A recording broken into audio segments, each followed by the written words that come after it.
পিতা পুত্র পবিত্রাত্মার নামে আমেন।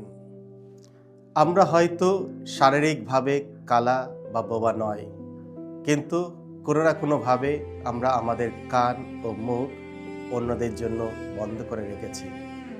হয়তো আমরা কষ্টে থাকা মানুষের আর্তনাদ শুনতে কালা হয়ে গেছি, বা হয়তো যারা আমাদের আঘাত করেছে তাদের সঙ্গে কথা বলা বন্ধ করে দিয়েছি।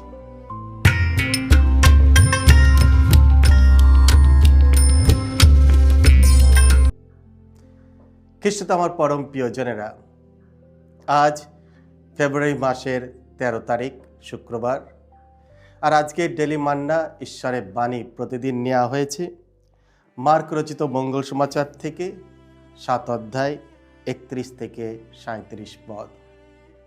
এসো আমরা ভক্তিভাবে আজকের এই বাণীটি শুনি। তুরুস এলাকা থেকে ফেরার মুখে যিশু সিদন শহর হয়ে গ্যালিলিয়া সাগরের দিকে গেলেন। দেকাপলিস এলাকার মধ্য দিয়েই এগিয়ে চললেন তিনি। সেই সময়ে লোকেরা তার কাছে নিয়ে এলো এমন একজন লোককে, যে কালা এবং বেশ তোতলাও। তারা অনুরোধ জানালো তিনি যেন তার ওপর একবার হাত রাখেন।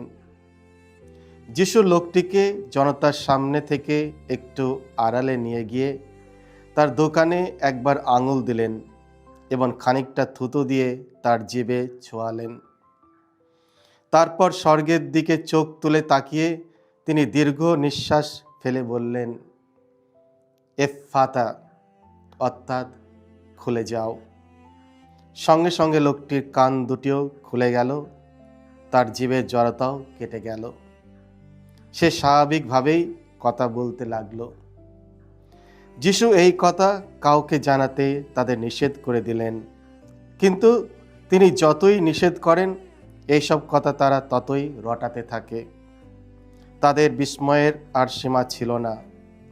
তারা বলছিল, ওর সমস্ত কাজই অপূর্ব।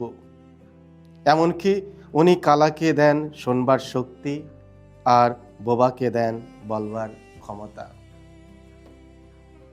এই হলো প্রভু যিশুর মঙ্গল সমাচার। প্রভু যিশু তোমার মহিমা উচ্চারিত হোক। একটি বাক্য, দুটি আরোগ্য, তিনটি কর্ম।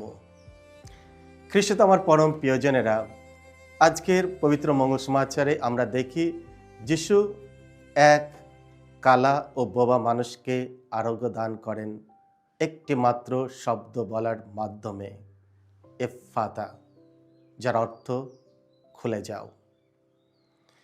এই আরোগ্যটি আমাদের দৃষ্টি আকর্ষণ করে, কারণ যিশু সাধারণত তার বাক্য বা তার স্পর্শের মাধ্যমে মানুষকে আরোগ্য দেন, কিন্তু এখানে তিনি তিনটি কর্ম বা তিনটি কাজ করেছেন।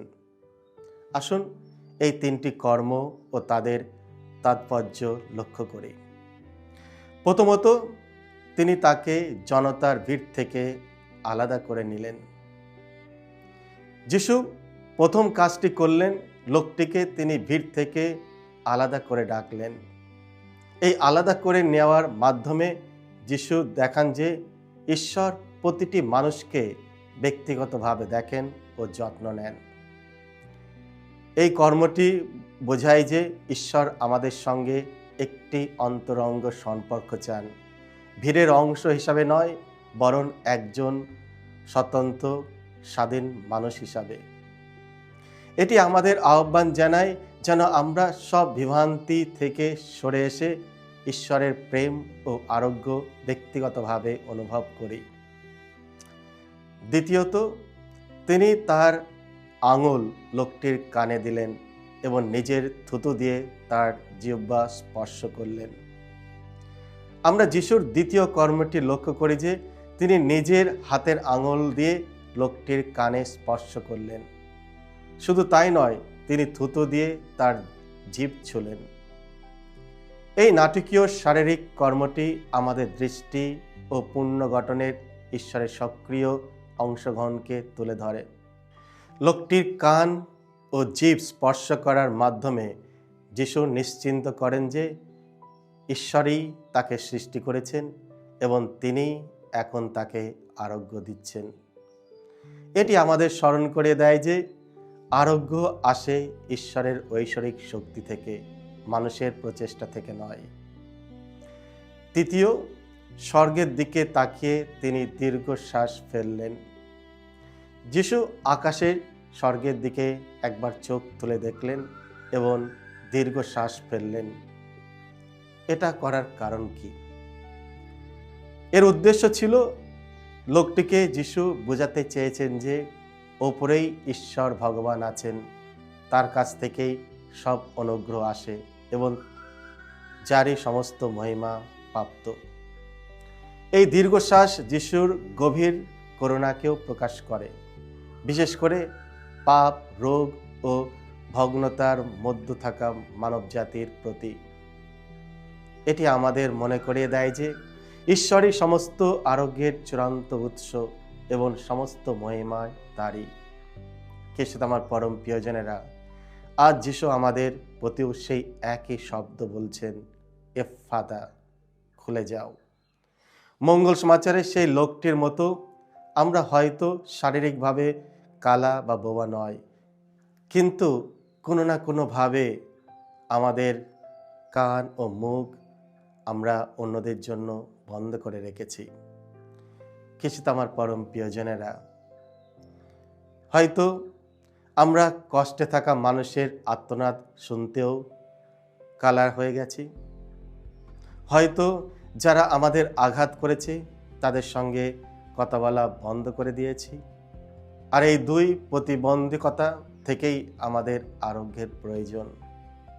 সর্বপ্রথম, যদি আমরা আমাদের হৃদয় ঈশ্বরের অনুগ্রহের জন্য বন্ধ করে রাখি, তবে আজ আমাদের এফফাতা, খুলে যাও, এই শব্দটির খুবই প্রয়োজন। একটি বন্ধ জানালা বাতাস ও আলোকে ভেতরে প্রবেশ করতে বাধা দেয়। জানালা খুললেই বাতাস প্রবেশ করে এবং আলো ভেতরে ছড়িয়ে পড়ে।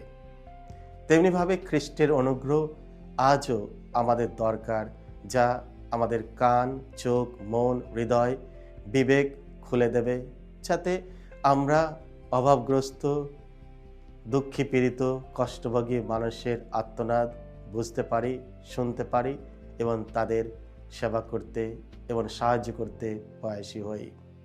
খ্রিস্ট আমার পরম প্রিয়জনেরা, আমরা আজকের পবিত্র মঙ্গল সমাচারের লাস্ট অংশে আমরা শুনলাম, লোকজন যখন দেখল প্রভু যিশুর যে কাজটা তিনি করেছেন, তা দেখে তারা বিস্মিত হয়ে গেল।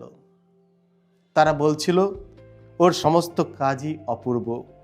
এমনকি উনি কালাকে দেন শোনবার শক্তি আর বোবাকে দেন বলবার ক্ষমতা। ইয়েস, আমাদের প্রভু যিশুর সমস্ত কাজই অপূর্ব। আর এই অপূর্ব কাজ করার জন্য তিনি প্রতিদিন, প্রতিনিয়ত আমাদের পাশে আছেন। আমরা কি বিশ্বাস করি যে আমরা যখন মন প্রাণ হৃদয় দিয়ে প্রভুকে ডাকি, আমাদের দুর্বলতা, আমাদের অসহায়, আমাদের সংকট, আমাদের আশা, আমাদের নিরাশা, সব কিছু যখন আমরা প্রভুর চরণে উৎসর্গ করি, তিনি আমাদের স্পর্শ করবেন। আর তার স্পর্শে আমরা হয়তো আমাদের জীবনেও আমরা আরোগ্য লাভ করতে পারবো। আর আশ্চর্য ঘটনা আমাদের চোখের সামনেই আমরা প্রত্যক্ষভাবে দেখতে পাব। সকলকে জয় যিশু। ঈশ্বর আপনাদের সকলকে আশীর্বাদ করুন।